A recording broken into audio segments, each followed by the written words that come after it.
Hi everyone, I'm Jason Barnetson, Department of Environment and Science. Here to talk to you a little bit about drones and satellite imagery and some biomass mapping.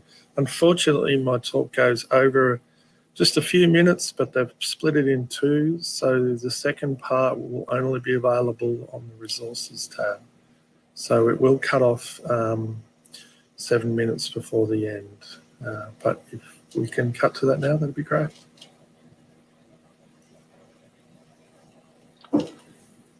Hello everyone, my name's Jason Barnetson. I'm from the Queensland Department of Environment and Science, Grazing Land Systems Division, and I work closely with the University of Queensland as well in the Joint Remote Sensing Research Program and the Remote Sensing Research Centre.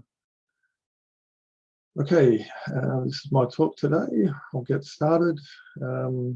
So to begin with, I'll start with some existing and potential methods to measure pasture quantity and quality. These range from manual measurements of pasture height, manual measurements of pasture yield and pasture quality, to proximal and remote sensing measures such as fecal NIR, field spectroscopy, terrestrial laser scanning, and UAV or drones. And today I'm here to talk to you mostly about where drones fit into this into the story. So the purpose of this research is based on assessing plant pasture biomass and nutrient status, as I mentioned with UAV technology, and to see if they're comparable to existing techniques, and are they efficient, accurate, and scale appropriate, and can they both be used as a standalone measure of current pasture state and for the fusing or integration into a satellite-borne imagery. Two sets of field sites. These are our rangeland field sites that were measured about 2 years ago across Queensland, from the Gulf, savanna woodlands to the arid and western mitchell grasslands, channel country, mulga lands, and subtropical woodlands of the southeast. And they were one-off measurements that we used to build our understanding, our capability, and to get both field and UAV coincidental measurements to develop our modelling. And here's what they look like.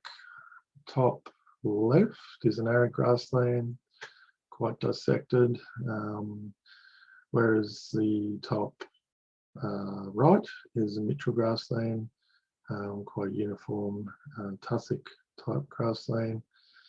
And then the bottom left is a subtropical woodland, mixed wood and pasture components, and a sort of savanna Gulf woodland. And I'll just show you a demonstration of some of the imagery that we collect. A point cloud from the UAV of a site up in the Gulf.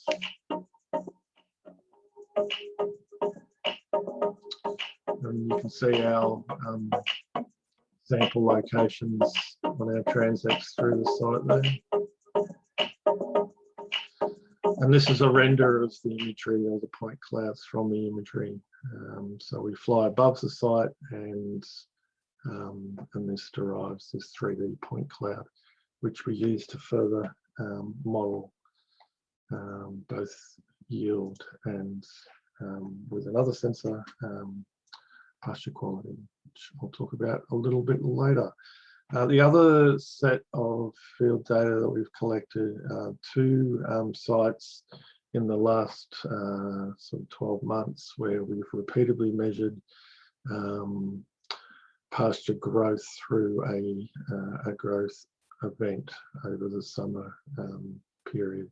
first sites out of Esk and in a sort of more drier southeast Queensland speargrass pasture, and the Sanford site closer to the coast introduced grassland pasture. Here's what they look like.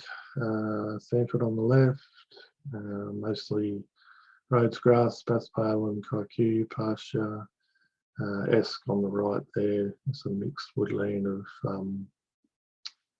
of spotted gum and black speargrass with a mix of some Kikuyu prostrate pastures and other sort of ephemeral forms. Here's the Sanford sites from the drone again. The little white points are our field plots where we measure yield and take a sample for nutrition and digestibility. There's perspective of the site. This is the main plot. And here we are all set up for a day of flying. Yeah.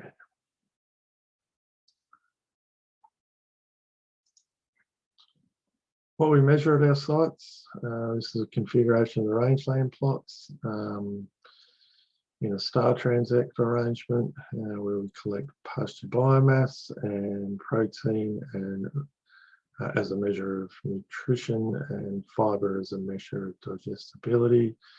We also collect total standing dry matter as a weight and pasture height using a pasture height rising plate meter.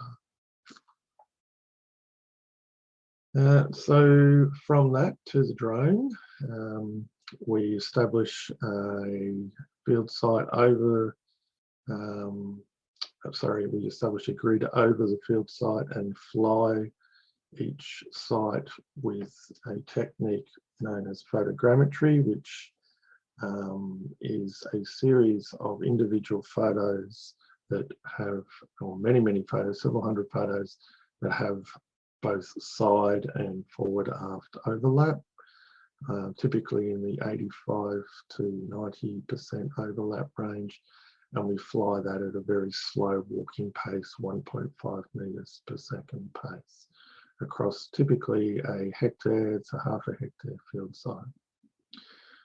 We have survey control so that we can match all of our images together and reference those geographically. We've compared our ground control methods with a terrestrial based survey and come up with an accuracy of sort of 3 to 7 centimeters. So that's based on both establishment of a remote base station, differential base station that we correct our control points to, as well as where it's available, the Australian core network of ground stations. So what we get from the photogrammetry is a whole series of elevation estimates and in the form of a point cloud, and we can use that to derive a pasture height model. And it's this pasture height model that we then use in our further biomass mapping. We also have a high resolution red, green, blue image, which helps us in determining the ground component to derive the pasture height model. The other sensor that we have and use is a hyperspectral sensor. This is a visible near infrared sensor. For those interested, it's a 400 to 1000 nanometers. It's a push beam scanning sensor, so we fly it in a grid pattern. We end up with a big long stream of data, which we then chop up and stitch together to give us a mosaic across our field site with 150 individual 2 to 3 nanometer wide bands, which gives us a very dense image of information that we can tease out and relate to our our estimates of, or our measures, our field measures of pasture quality. Here's the processing stream. Won't go into great detail, but essentially it's a range of input field measurements with the drone imagery to calibrate and validate our models of pasture yield and digestibility, nutrient status. Oops. This is first a validation of our UAV height measurements. This is a comparison of rising plate height estimates with the UAV derived height estimates. And you can see there's reasonable agreement and some noise in some of the different pasture types, but in all a reasonably good agreement, given that there is error in both measurements. We took this a little step further when we repeated our measurements at the two Sanford and S field sites. We compared our UAV height measurements with a high resolution terrestrial laser scan surface of pasture height.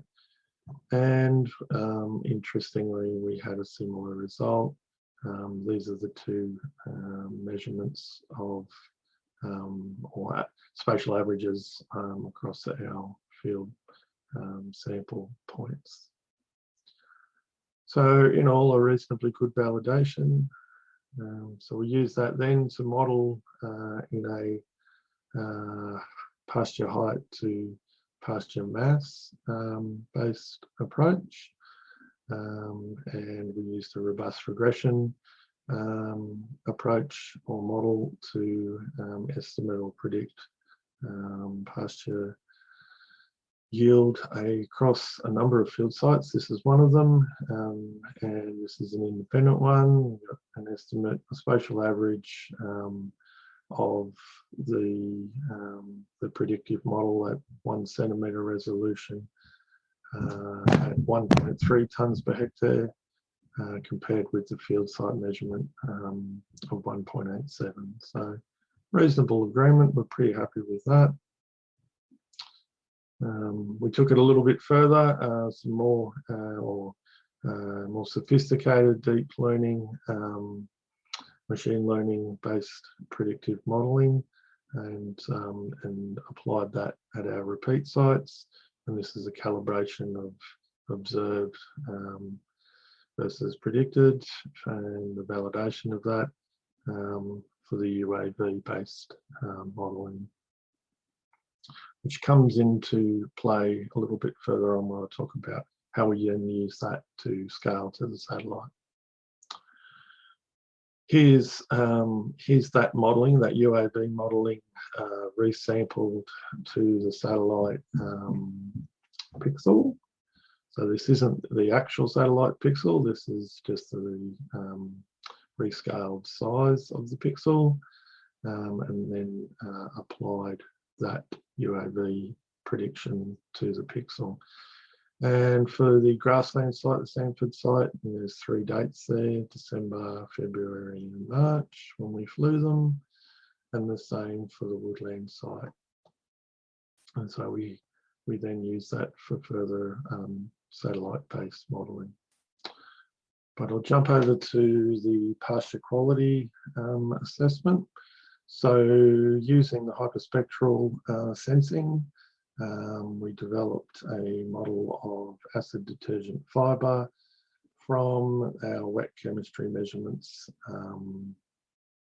from each of the rangeland field plots, and looked at what bands in the hyperspectral range related the greatest to the wet chemistry. And interestingly, in the fibre, it was in the red to near infrared portion, or the red edge portion of the spectrum. So we use that model to then apply to two field sites. One was lightly grazed and one was quite intensively grazed, and we saw that the lightly grazed seemed to have a lower degree of fibre than the more heavily grazed site, which kind of was intuitive to what we would expect. The pasture quality next component was crude protein as a measure of the nitrogen component in the pasture. And we did a similar approach with the hyperspectral imagery and looked at which band in the range had the highest relation with the wet chemistry field measurements. And that was again in this sort of red edge near infrared range. And we use that to then predict on those two grazing intensities, and not as sharply or steeply degree of difference in the protein. Quite a low nutritional site out on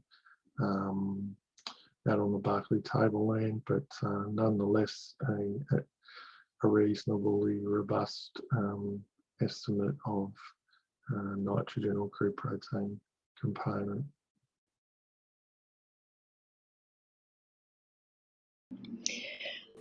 Wonderful, Jason. Thank you very much for that presentation. You're still beavering away there. Now's the time for some live Q&A questions for Jason's session. Same as before. Now, because I had to jump out into the other stream, you guys are going to know what are new questions and what are old questions. Christopher K asks, Jason, how can this technology be used for fire risk management? Yeah, great question. Thanks, Chris. There's lots of applications, I guess. In terms of fire risk, my two initial thoughts would be how much, so the biomass question, and at what state is the fuel in, so a measure of moisture, and both very mature systems, particularly the hyperspectral for how cured the fuel is, and the biomass obviously for rate of spread modelling, risk modelling. So yes, definitely an area of interest, and something that I think similar to what we've tried to do, and that's scaling from the drone to the satellite, so that really it's an applicable system for a rangeland environment. Okay, great. Another question now coming from Thomas W. How do you think outcomes from this research will reach graziers? Is this something that will be carried out in-house, or do you see consultants moving into this space to? Oh, Thomas, that's a great question, and unfortunately, the rest of my talk was cut short. But I wrapped it up with some exciting work that we've been doing, and that involves taking this system and making it available online. So it's not just an in-house system; it's something that we hope, with some further development, that we'd have a system where a producer could provide us with some imagery, upload it to an online system, and process it down to provide a measure of biomass and another assortment of products. So it's something we're working on, and I had an example. My suggestion would be to head over to the resources section and check out the final part of my talk. Yeah, okay. So Jason's full presentation will be available there in the resource section. A question from Ed. Jason, regarding the Boulia site, can you get closer than 1,300 kilograms a hectare or 18,000 kilograms a hectare? You can see the detail there, I hope, Jason. You're probably more familiar with the figures than I. Yeah, yep, no, definitely. And look, that was our first pass still a lot of learning to do, and I think there's two things there. There's learning in taking the measurement and in how we technically capture the data, but there's also learnings in how we process the data. And so those differences of several hundred kilos with refinement could definitely improve. And it's interesting, it's important to note that there's no hiding with this stuff. This is really much what we're seeing on the ground is what we're measuring. It's not an average, it's not a smooth, it's the actual feature, it's the mass, it's the quality, it's everything about what we're actually seeing on the ground. Okay. Jason, from Bob, pasture yields were remotely estimated. I think this is similar to the last question. Can you see this question from Bob? He's got the 13 tonnes per hectare and a field recorded at 18 tonnes a hectare, or the other way around. You felt this is a good correlation, but it translates huge variation in S/Rs. Yeah, absolutely, Bob. And look, and it comes back to really this, we're starting to see the noise in the data. You know, there's no hiding behind this. And I think in the past we've been able to measure things and smooth an average, whereas really this is warts and all. We're actually measuring and seeing what is on the ground. So that's a really important note.